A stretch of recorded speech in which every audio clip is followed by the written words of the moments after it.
Hey guys, what's up? It's Alex here. Welcome to a brand new video. Today we're going to be talking about Toro Rosso and my predictions for them this season. So, of course, they're switching to the Honda power unit for this season, which has been the big thing that everyone's been talking about. I'm actually recording this on the first day of testing, so what I'm about to say is quite different to what I originally planned, because I honestly thought the Honda was still going to be terrible in terms of the reliability, and if day one of testing is anything to go by, they seem to have sorted out a few of those issues. They seem to be, well, much more consistent. Whether they're fast come Australia, we don't know, but at least they're not breaking down as much as they have done in the past. So let's start off by talking about one of their drivers. Obviously both of them are technically rookies for this season, even though they had done a couple of races towards the end of last year. But let's talk about Pierre Gasly. So of course he's the GP2 champion from a few years ago, second place in Super Formula last year. He's, I think, proven to a lot of people that he is a very talented driver.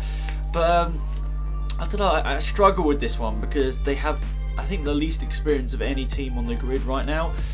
They have, what, maybe like 6 or 7 races between them, which is of course a very, I guess you'd say rookie lineup is the best way of saying it. They have a very inexperienced lineup, and they may struggle in terms of development this season. Of course, both drivers in their own right are very fast, but Gasly going into this season, I don't know really what to say about where he could be finishing this year, because it could be battling, you know, the likes of the Renault guys, maybe the McLaren guys. If that Honda's good, who knows where the possibilities for Toro Rosso could be this season. But I feel like Gasly's just got to sort of beat Hartley in a way, and same with Hartley, who we'll talk about later.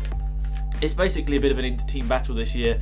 Depending on how good that Honda power unit is, I feel like they might be just battling themselves this season. Of course, we've seen the last couple of years the Honda power unit has been pretty dreadful in a lot of ways, and unfortunately for Honda, they've sort of pulled out the McLaren project, which we all sort of hoped was going to work, but it never did. It sort of became a bit of a laughing stock of the field. So yeah, I feel like 2018 for Gasly is more about just beating Hartley, being consistent, and the thing is with Toro Rosso, it's a young drivers program, so I don't think that the team maybe expects that much from them, but I expect to see, you know, professionalism throughout the whole season, consistency. That's the main things for Gasly this year. So in terms of the driver standings, I don't feel like they'll do particularly well this year, just because, as I said, it is very inexperienced. But in the past, or historically, Toro Rosso have come out with a good car from the outset, so we'll see how that goes. But I put Gasly to finish P17 in the Drivers' Championship.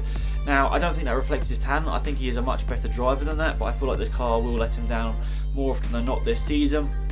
As I said, I'm recording this on the first day of testing, where Toro Rosso Honda are putting in lots of lap times, if not maybe the most lap times. It's in the middle of the session right now, but yeah, they're doing a lot of lap times, and much more than McLaren, which is quite funny. So yeah, I'll put P17 for Gasly, but it could go either way. He could be up in the top 10 in the championship if that car's good, or he could be right down the bottom. But I'm going to sort of place it sort of in the middle and say P17 for Pierre Gasly. So next up, I'm going to talk about Brendon Hartley. So I really like Brendon Hartley. He's one of the nicest, if not the nicest guy on the grid. He seems like such a cool guy to speak to. But I feel like the switch from World Endurance Championship to Formula 1 was a bit of a strange one, and I feel like his pace wasn't that fantastic when he did his first couple of races. Of course, he hasn't had the experience in a Formula 1 car that Gasly has, or he hasn't had that experience in a long time, so I think maybe it might have been a little bit unfair to judge him on last year's performances, which, whilst consistent, he wasn't particularly that quick. I think Gasly was quite comfortably quicker than him in most of the sessions, but it's a brand new year. Of course, it's going to be a brand new sort of, what's the phrase? I don't know. What, clean slate? Yeah, clean slate. That's the right one. Clean slate. So both drivers sort of starting from the same start point in a way, learning the brand new car and new power unit, all of that. So I feel like it's going to be close with Brendon Hartley, but I feel like in general, I made these predictions before they started doing one and testing, but I put Brendon Hartley to finish last in the Drivers' Championship, which is quite mean, but someone's got to go there, and I don't know who else realistically will, because I feel like some of the other teams might be moving up the grid, and I'm still a bit unsure about where Toro Rosso are going to place this season. Towards the end of the last year, they were in a bit of a free fall in terms of the car. Of course, Kvyat, best driver in the world, got a point in the United States of America, but they didn't score any other points apart from that since, was it like Singapore, I think. Singapore, where Science got that, 4th, 5th place finish, to the last race of the season. I think they only scored 1 point, which was Kvyat in the USA. So they were in a bit of free fall. The car wasn't particularly good towards the end of last year, and Of course, we expect most of the cars to be pretty similar pace-wise in terms of where they were last year to this year. So if that, adding the Honda power unit, which has been pretty unsuccessful the last couple of years, to that, I feel like they're going to be near the back of the grid. So that's the reason why I put Hartley down there.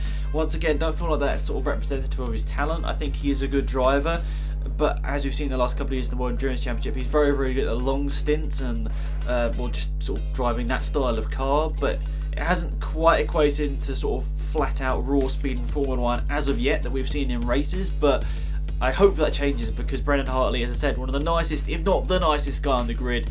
So I hope he finishes much further up than last place in the Drivers' Championship. But that's just my prediction from just looking through the grid and all that. So yeah, please don't hate me. I love the guy, but that's why he's last race in the Drivers' Championship. Hopefully it's a good enough explanation.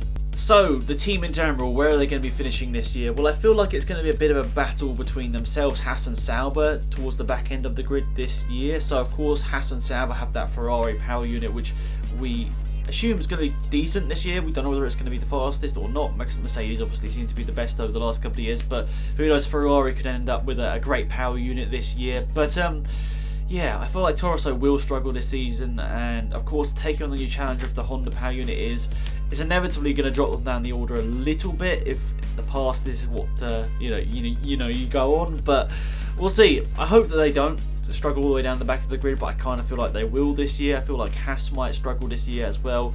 I feel like Sauber might be quite decent, but we'll see how that goes in the first couple of races, whether they can develop. They struggled, didn't they? They sort of struggled with the car the last couple of years. I mean, of course, they had the problem of using an old power unit last year, but they still struggled with the car. The car itself wasn't that fantastic. So, yeah, I'm going to put... This is quite bad once again. I'm going to put Toro Rosso to finish last in the Constructors' Championship, but that's only like a few points in it. I think every team this year is going to be scoring points, but I feel like Haas, Sauber and Toro Rosso are going to be the ones that struggle the most this year. We'll see. I could be completely wrong, but I think they're the three teams that would be towards the back of the grid if I was to predict it right now without any sort of proper knowledge on how quick they actually are. So, yeah, I'm going to put Gasly to finish P17 in the Championship drivers, and Hartley to finish 20th, and Toro Rosso to finish last and 10th place in the Constructors' Championship. So that's pretty much it for this video, guys. Thank you so much for watching. I hope the Toro Rosso fans out there, obviously I'm one as well, don't hate me too much for this, but yeah, I feel like it might be quite a tough season with that Honda power unit and the car, the chassis not being particularly great just from last year's experience. But as I said, they generally start off with a pretty good car, so maybe if they can amass some points in the first couple of races of the season, who knows what could end up with Toro Rosso this year. They could end up battling top 5. I mean, last year they just lost out, and they just lost out to Renault in the last race of the season, I think. So yeah, that's pretty much it, guys. Thanks for watching. As always, please don't forget to drop a like on the video. That's massively appreciated. And subscribe to my channel if you are new. Remember to check out the podcast, which will be live later on today, guys. That'll be massively appreciated. Go and show your support. And yeah, myself, Ruben and Willem are putting on the best show we can possibly do. So yeah, I'd appreciate if you can tune into that. Thanks for watching, guys. Have a fantastic day, and I'll see you around soon. Goodbye.